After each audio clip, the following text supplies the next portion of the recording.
first of all Gerald is doing is just trimming off the brace comb, because that just makes it easier.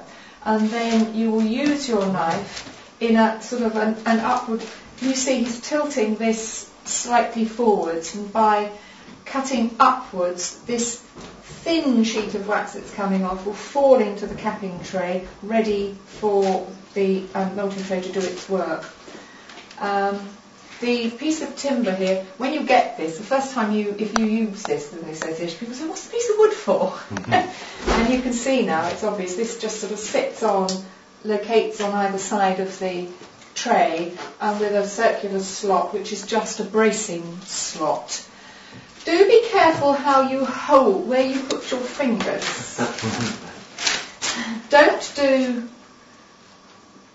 Don't hook your fingers over, because if the knife slips, you'll have blood in your honey. So you're not running it against the wood? No, and this is a very interesting, I mean, this is typical of what you'll have. If you saw the other side, the wax was just drawn out level with the edge of the frame, which is quite difficult. You haven't got much of a capping to take off. And you remember, you don't want to take off great swathes of wax. You're literally just trying to take the So the depth of capping is the capping is all that wax which is above the level. Not all of it. That's what I'm saying. Really, you're just trying to take off the thinnest layer of wax possible to expose the honey, so that it can come out. Because if you take too much off, it's going to come in here.